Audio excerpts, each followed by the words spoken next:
We're not teaching enough about the many, many years of developing and honing literary citizenship, going to bad reading series, buying the book anyway, starting to review people's works, publishing short stories and getting rejected by rinky-dink magazines with a circulation of 37 and still getting, all that stuff is part of it. It's part of the years-long initiation. Nobody, and I'm talking about no one gets a book deal overnight just because they typed the end.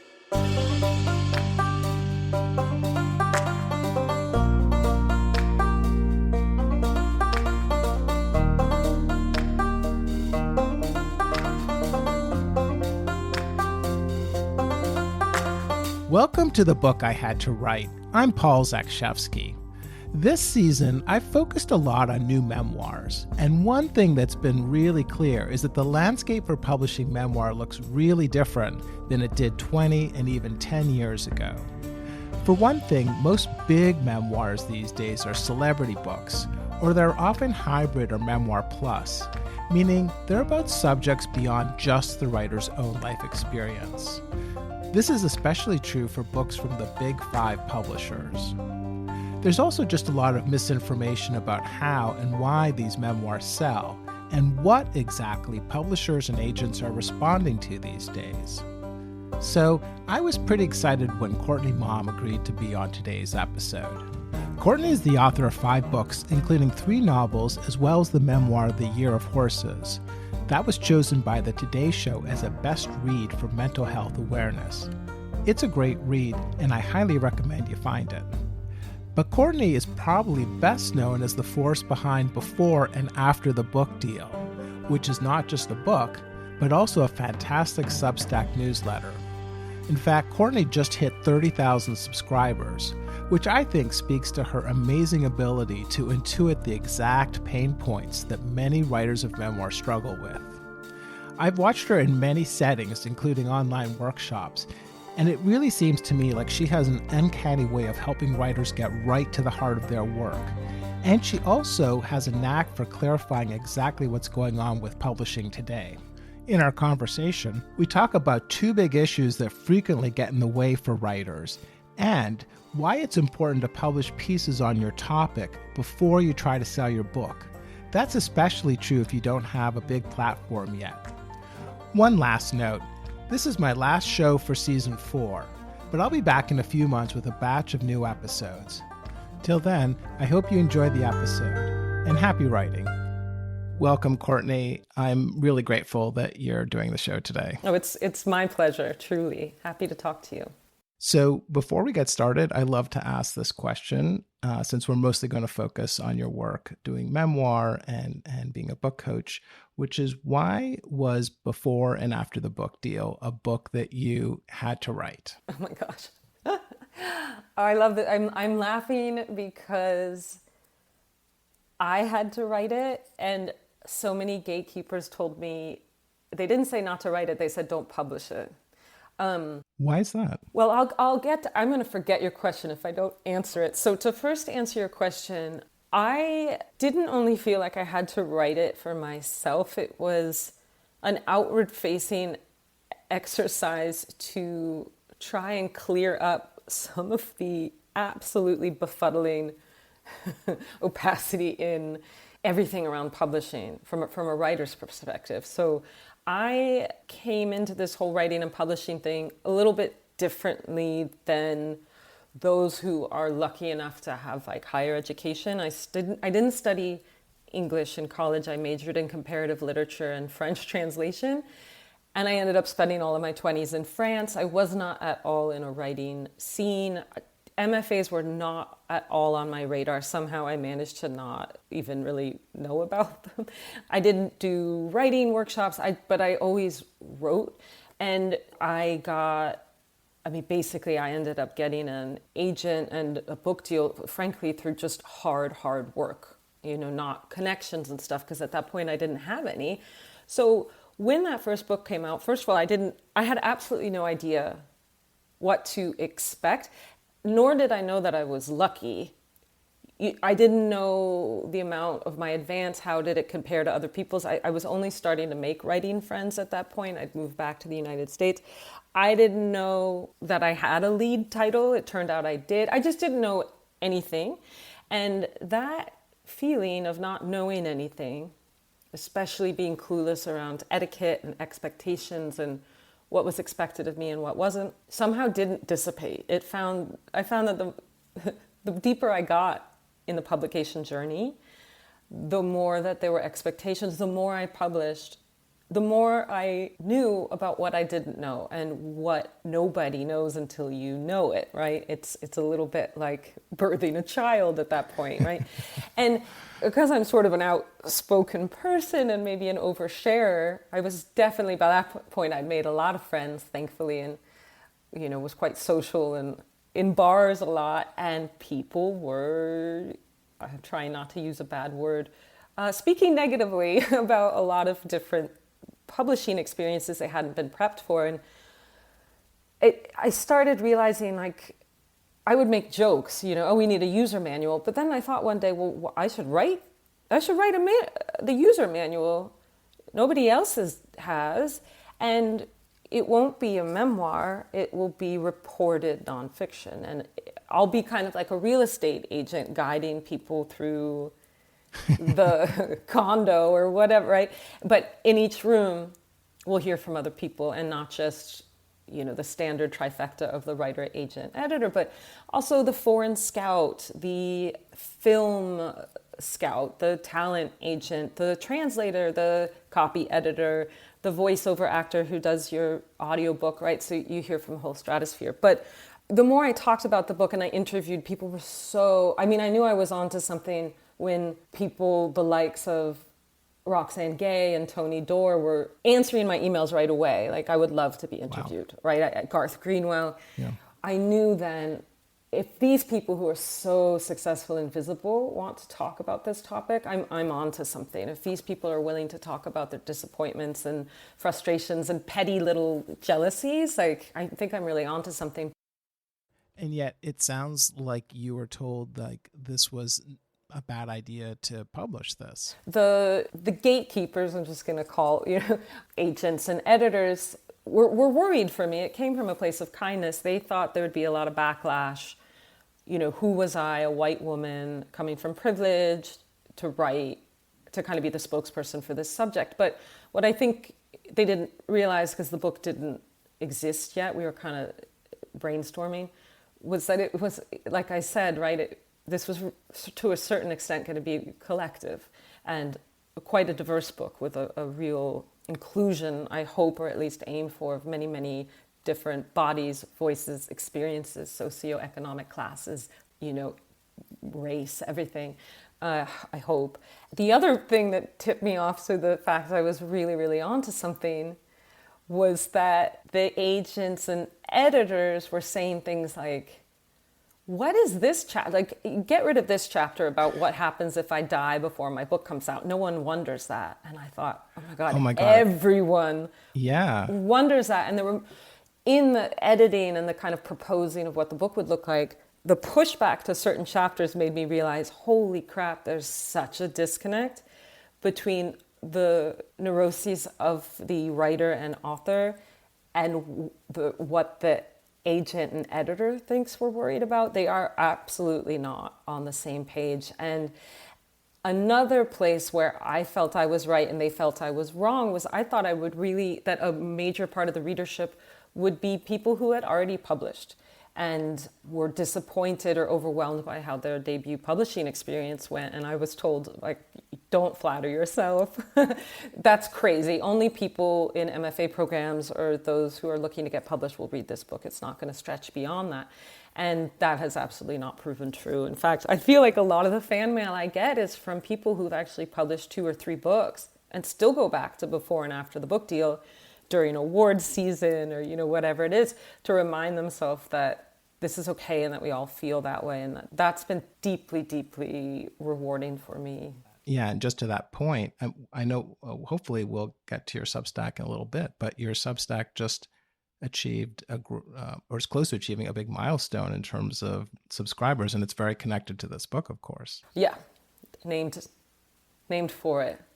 Yeah, I think I'm fingers reach from 30,000 subscribers, which is so crazy. That's amazing. Congratulations. Thank you. Yeah, it's and I would like to say for people listening to this, because numbers are thrown around all the time, like you have to have this amount, you have to have that amount. I would like to say that I have been under 10,000 subscribers on Instagram and like 5,000 on Twitter for 15 years. And those might seem like hardy numbers, but I have 5 books out, I'm a pretty extremely online person. Like there is no growth. I mean, I block a lot of people, but there's no growth. As one needs to. Right. There's no growth, nor am I aiming for growth in those areas. I don't want, I am someone that believes you need one place, right? You need one place through which, or outlet through which you can connect with people. But I don't think you have to be doing all the things in all the places. Then how would you have time to write? So I don't want to make it sound like I'm some influencer, but Substack is definitely where I put my energy. Yeah. How do you think of yourself? In prepping for the interview, I was trying to come up with words to describe you, like book coach, yeah. publishing maven. Yeah. What's the particular slant you think of yourself? Gosh, I don't use book coach. I don't know. I mean, maybe I have. It could be on my web. People use it a lot. I don't know what my reticence is to that. I think it's because it posits me as the person who has all the answers, when in fact it's the writer who has the answers. I'm not going to write the book for them, right? So they have to reach inside themselves. Publishing expert is something I hear on panels, which I'm fine with, except we can always learn more. But, I don't know. I'm just an author who talks too candidly about what it's like to be an author. But I'm hearing in your answer kind of... I don't want to gender this, but like a midwife or doula or some... Yeah. I do have a side business called Query Doula. I mean, all words are uncomfortable now, right? Because doula, we get into gender, we get into expectations. A creativity coach is probably closest to what I do, whether it's in the workshops that I do. I have some in-person retreats and online classes, or even through my Substack or what have you. I don't edit on the line. I really try to collaborate with the person from a bird's eye view and really do like diagnostic scans of the person first, not the material. It's a bit psychological, my approach. I think that if you go straight to the line to edit someone or help them edit, you're probably overlooking the problem areas that are going to help them learn how to revise themselves, right? I do think you have to find out if someone has problems with procrastination, accountability, confidence, if they have too much confidence, right? Try to figure out what people's deal is, where they're stuck emotionally and psychologically. And then we can have a more honest discussion about what's happening or not happening on the page. So, yeah, what I offer is, when I work one-on-one with people, is really diagnostic scans. I'm not interested in seeing, page 37. I want to talk about the book as a whole.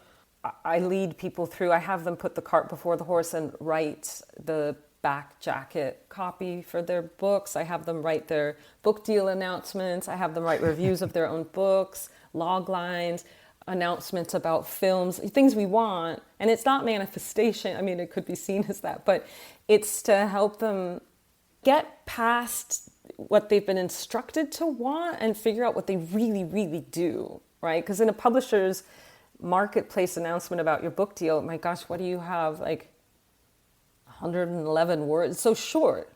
So I like guiding people through these exercises that force them to condense their thinking into what's the most true and the most honest and the most urgent thing about what they're doing. So I don't know, I lead people through a lot of unexpected exercises to get at their truth, and then try to help people navigate the market in a way to get there that feels authentic to them, Is there a particular issue that you feel like you keep seeing from your the folks who are commenting, the people that you work with, if we could narrow it down to one. Yes, Yeah. absolutely. Absolutely. There's two. Okay. One that crosses all genres is I have typed the end on my book, I worked really hard on it, and now I'm ready for a book deal. Right? There is, no, not just I'm ready for a book deal, I'm ready for a 6-figure Big 5 book deal. And I'm not making fun, right? This is an earnest, not desire, expectation that people come to me with. And I don't know what's going on here. I don't know whether it's MFA programs, because I don't have an MFA myself, or if it's just American culture, which is very much like tell your truth, tell your story, use your network, get it out there. But that is really the equivalent of me, like I'm enthusiastic about ballet, right? I'm doing online ballet videos. That's the equivalent of being like, oh, I'm ready to perform at Juilliard or Lincoln Center. I'm ready, right? But I'm not ready. It's so funny because in other industries, whether we're talking about mechanics or surgeons, there's just such a codified way of getting toward the successful level. If you would just never think, gosh, I'm kind of like tinkering with my car, I'm not bad at it, I am going to open up my own mechanic shop. There's just steps. And obviously with medicine, right, we're really forced through years and years and years of residency. But with storytelling, it's true. You have this Word doc, and you're like, all I need to do is email it to someone. It's not like film. My husband's a filmmaker. He can have an idea, and then he needs so much money, right? And sound design and rent a place. It's true that you have just a Word doc, and you think, oh my God, this dream editor, I know her email. I'm just going to send it to her, and everything's going to happen. But we're not teaching enough about the many, many years of developing and honing literary citizenship, going to bad reading series, buying the book anyway, starting to review people's works, publishing short stories, and getting rejected by rinky-dink magazines with a circulation of 37, and still getting, all that stuff is part of it. It's part of the years-long initiation. Nobody, and I'm talking about no one gets a book deal overnight just because they typed the end. So the expectation and the urgency and the feeling of, right, there's a little bit of entitlement, I think. I'm ready for a book deal, so I need one right now. I don't understand why it's not happening for me right now.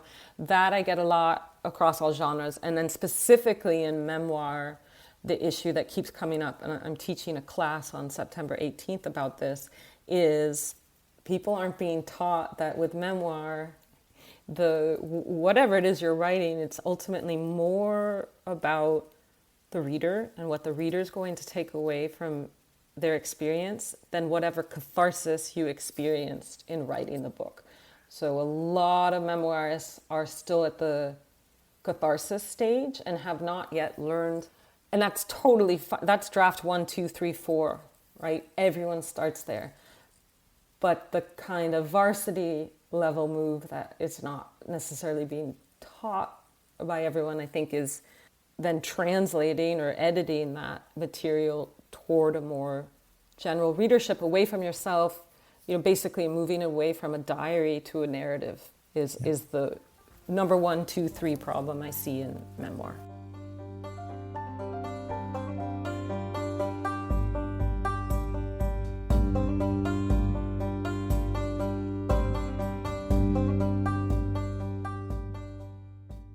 So you yourself, after writing, I think it was 3 works of fiction, shifted, and then obviously the publishing guide, you shifted to your own memoir, The Year of Horses. And it has a really fascinating structure I want to ask you about. First of all, before we get to it, just for folks that might not be familiar with the book, what's your kind of 30-second elevator pitch about it? Yeah. So The Year of the Horses has sort of a dual timeline structure. And in the present narrative, you see me fighting through a really, really severe depression that was taking down my marriage, my profession, my relationship with my daughter. And I try all these different ways to get out of it, and ultimately lands on riding horses. And then I get the crazy idea to try to learn polo at age 40. the equestrian sport of polo. And then the timeline B, which is a larger part of the book, is a more historical look at the special relationship between women and horses and how the patriarchy has tried to tame both parties over time. So it sort of flits back and forth between the universal and reported and then my personal experience.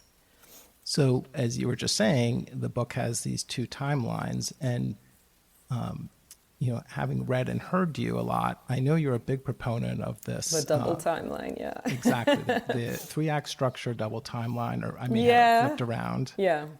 Why for traditional memoir? Why do you think that's such a powerful structure? I'm not someone that likes to be prescriptive, right? Because I believe in art making. But again, as I mentioned, the thing I'm up against the most as a creativity coach or whatever the heck I am is people wanting success right away. So I do try to find metrics or hacks, if you will, to help people. I don't want to fight and haggle with people, right? I just want them right away to say, do you have a double timeline or not? What the double timeline does is it tackles issue number 2 that I mentioned, where people are effectively writing diaries that it's not really accessibility points for a general readership beyond one's like intimate families or people who have directly experienced what that person experienced. So with the double timeline, it forces people to find a plot, because the timeline A is like the personal quest, but it can't be in the past. It's supposed to be in the narrative present. Now, my narrative present for the year of the horses is now 6 years behind me, but if someone picks up the book today, it'll feel present, right? It'll feel it's the narrative present. And the quest can be rich and complicated, but simple. So for example, my father died and I have to clean out his house and get it ready for sale by the end of the summer. And then that's the quest. And then the timeline B might be the different things I discover. Maybe I discover a secret that leads me on another thing. But cleaning out the house and getting it sold is the timeline A quest, right? Timeline A quest in the year of the horses is this crazy chick gonna kill herself trying to learn polo? Like, what the hell is she doing playing with all these teenagers? This is insane. She's not even good at it. A simple quest that sort of obfuscates much more complicated and dark things behind it. And then the timeline B is an encouragement or almost like an insistence to find those universal access points. So an example I use all the time in teaching is not, to my knowledge, a book, although maybe it's a memoir now, but it was the documentary My Octopus Teacher, which is such a beautiful film, but perfect example of timeline A and timeline B. So the timeline B, I'm going to start with timeline B. We have, this is the universal thing, right? Midlife crisis, midlife depression, much like I went through myself. That story is about a man who's reached the top of his craft. He was an animal documentarian, just doing really well, but he burned out, right? And he found himself in an incurable depression. His wife was considering divorce. His kids, he couldn't talk to them. That's the universal. Lots of us go through depression. We struggle with midlife transition. Fine. A lot of people can relate to that. But the timeline A, the personal quest, is so hyper-specific. That's where the plot is. So he decides, okay, to overcome this, because the meds weren't working, yada, yada, I'm going to go in the ocean every day. He lives in Australia. I'm going to go in the ocean every day, no matter what the weather is, every single day, for however long a time. I'm going to see what happens. And he befriends an octopus, right? So then, if it was a book, we're turning the pages. Yes, because the book makes us feel good and we feel we can relate. This person's been through some hard stuff, even though they come from privilege. But is he going to really make friends with this octopus? Right? That's the timeline A. So the timeline A, timeline B, to me, is just the quickest way to, number one, confront people who think that they're ready for an agent and a book deal, who don't understand why they're getting rejected, and say, okay, graph this double timeline onto your memoir. Can you? And might think they can, but they can't. So yeah, that's it. It's just, there's lots of different ways to do the double timelines, right? There's hybrid, reported, experimental, yada, yada. But you do need to have some momentum. There needs to be a motor in the car. The car cannot just be going backwards. There has to be forward action in memoir, something like a plot. There must be, and most people leave that out. They just talk about what happened in the past and how they feel about it now. And that's not enough in this market. That's fine for self-publishing, but that's not going to get you a traditional book deal in 2024, 2025.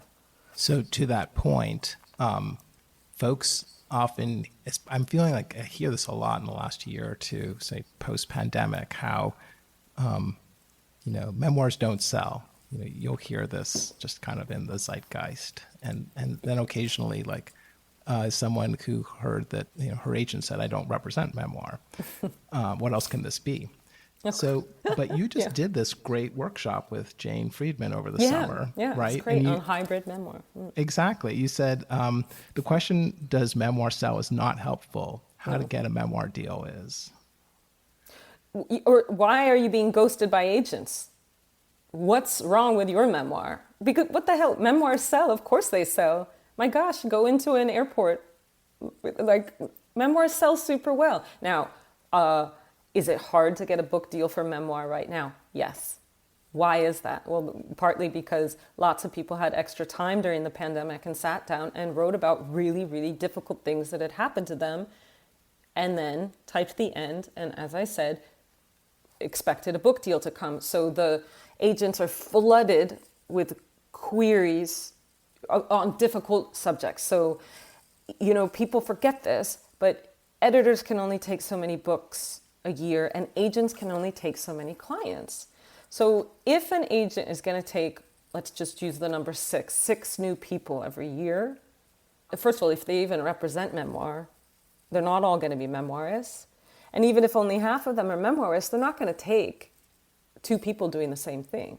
So it's not just that there's only so many book deals available, there's also only so many client spots available at agencies. It's like, we think nothing in America of, I need to see a dermatologist, right? And I called for an appointment in June of 2024, and I was given an appointment in January of 2025.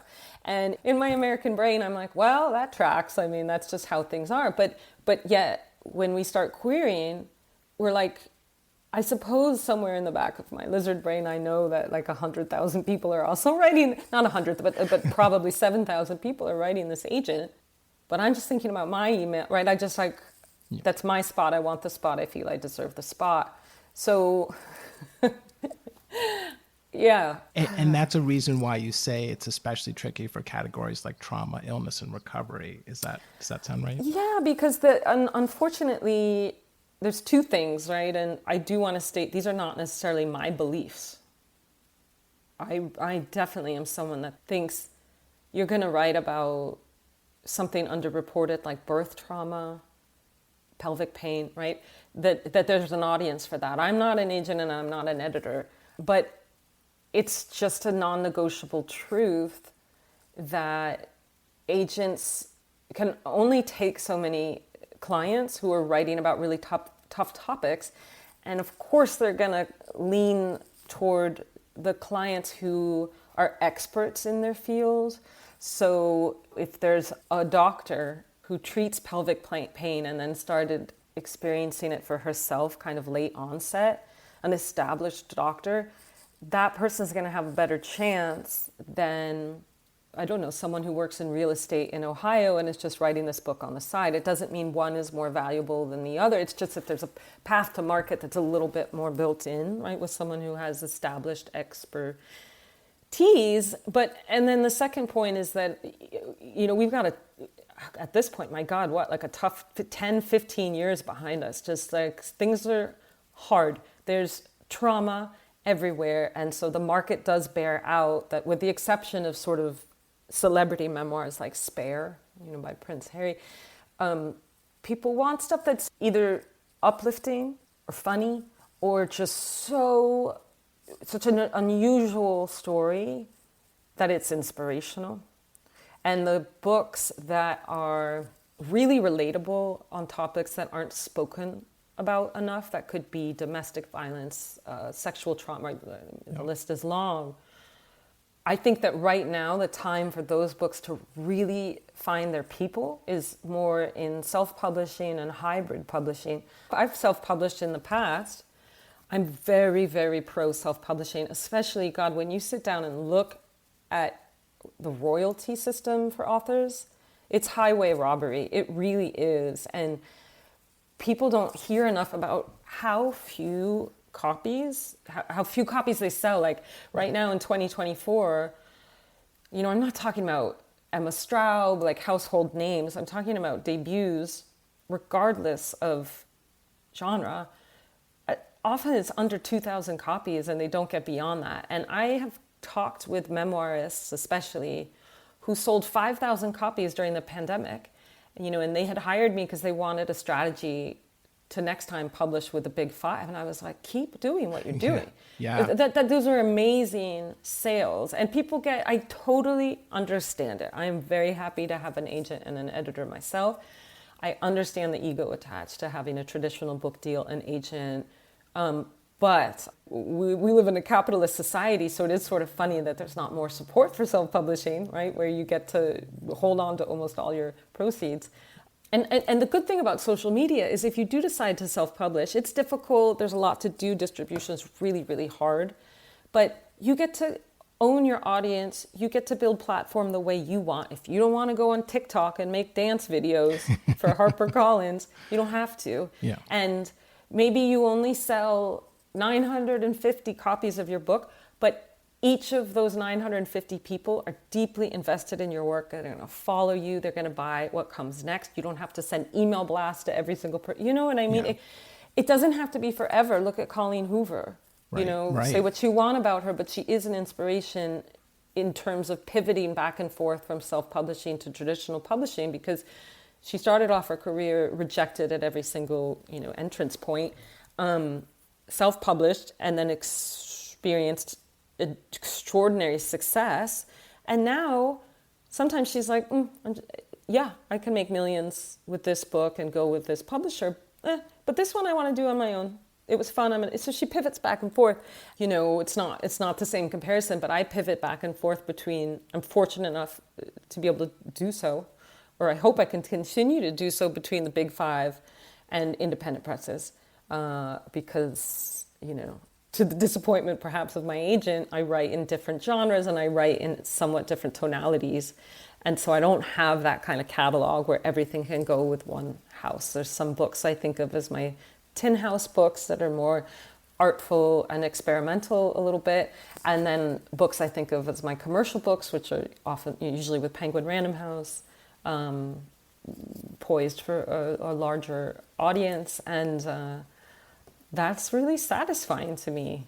It makes me less money over time because people like known entities. They like, the kind of Starbucks experience where that the mochaccino is going to taste like a mochaccino no matter where you get it. I'm not faulting writers that do that. It's great. It's enviable, actually. But I was raised as a copywriter, and I just can't write every book in the same voice.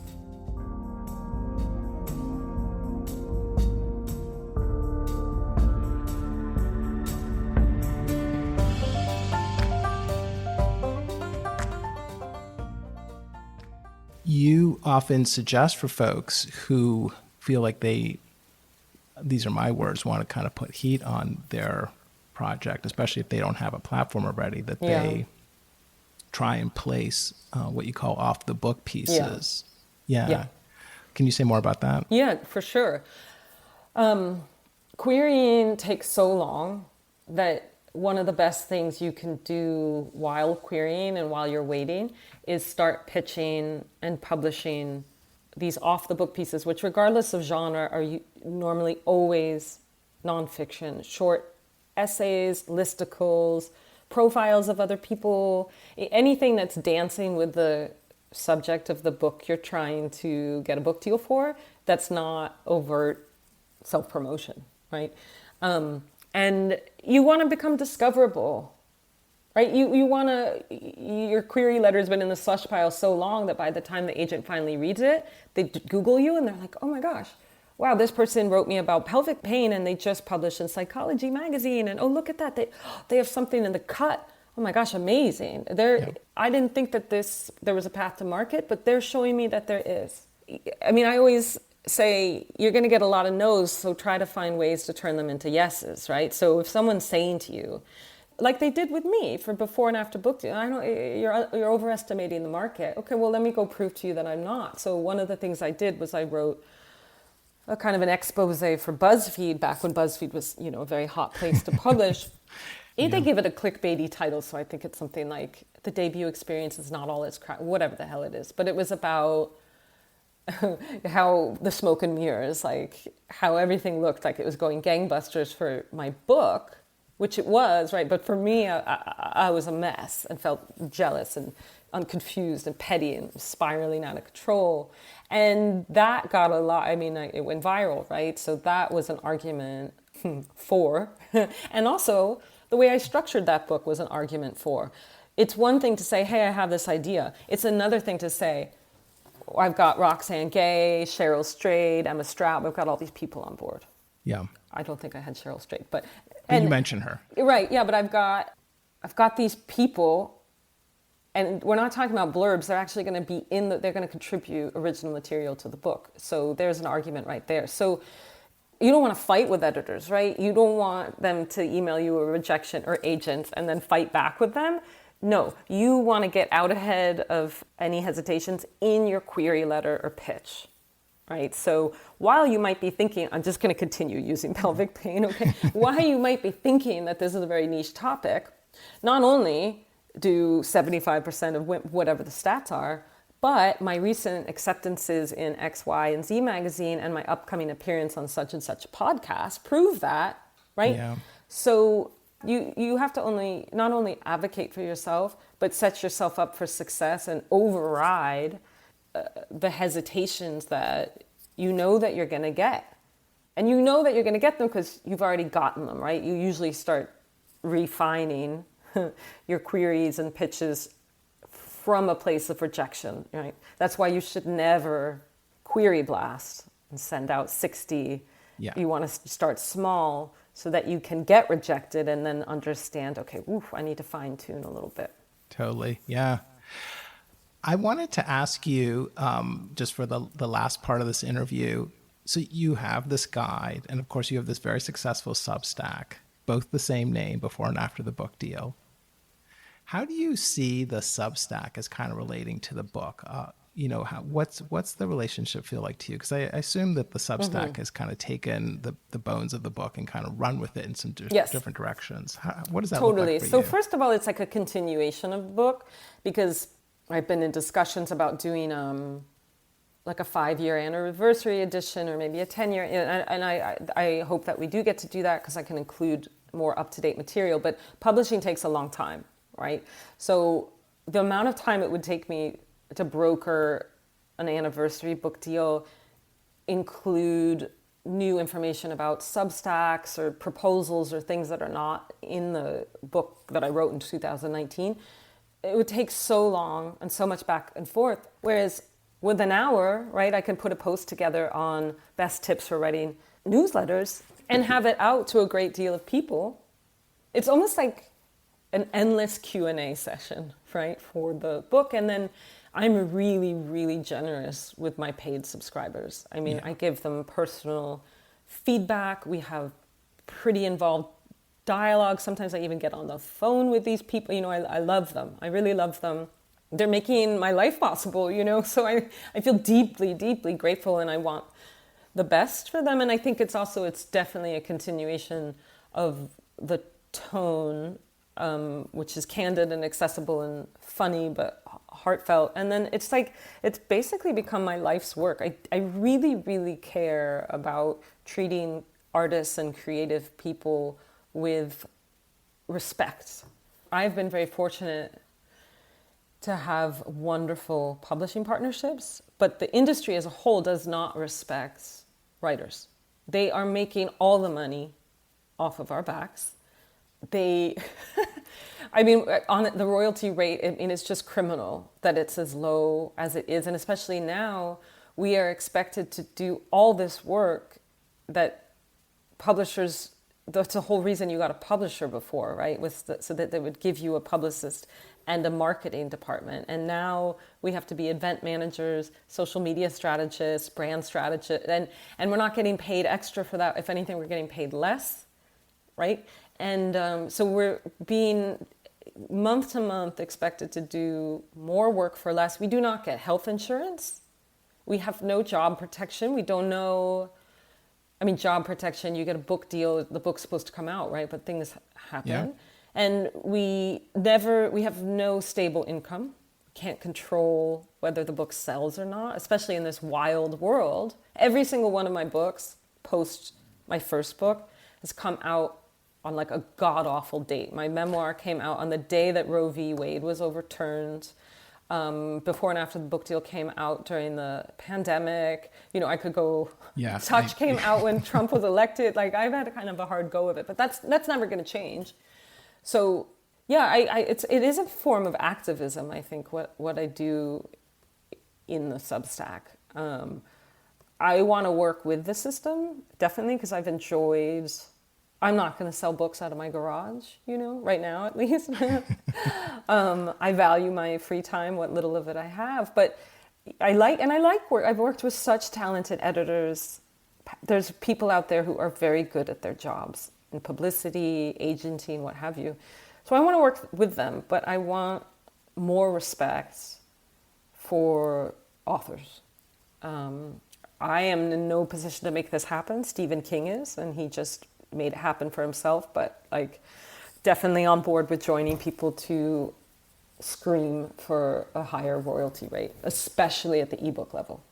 This actually feels like a great note to end on. And this is, I can't thank you enough. This is super informative, and it's really wonderful getting to meet you as well. And you too. And I'm so glad to learn that we'll soon have you on my side of the country in the East Coast. So we welcome you with frigid nights and lots of leaves to rake.